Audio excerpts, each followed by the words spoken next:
বন্ধুরা, লাইফে সফল হতে গেলে জীবনে একটা জিনিস সবসময় মনে রাখবে, ডিসিপ্লিন। ডিসিপ্লিনটা অবশ্যই মেনটেন করে চলবে।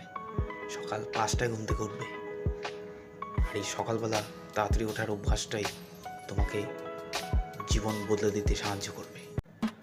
দূর, সকাল 5টায় ঘুম থেকে উঠতে হবে, কী সব যে আমি বলছি। সকাল 10টায় আমার ঘুম ভাঙে না, আমি নাকি আবার বলছি 5টায় ঘুম ভাঙবে, আলাদাই। আরেকটা কথা মনে রাখবে, মোবাইল থেকে দূরে থাকবে, কারণ মোবাইল তোমার সময় নষ্ট করে দেবে, তুমি বুঝতেও পারবে না। আগে রিলস দেখি, তারপর ঘুমাবো। ঘুমানোর জন্য অডেল টাইম।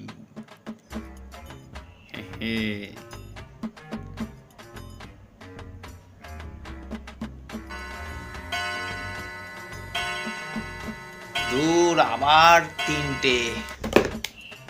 তাই তুমি যদি ডিসিপ্লিন মেনে চলো, তাহলে তুমি এইখান থেকে এইখানে পৌঁছে যাবে। সবাই ভালো থেকো, সুস্থ থেকো, আর আমার ভিডিওগুলো দেখতে থেকো। আগে চা খাই, তারপর ডিসিপ্লিন হবে।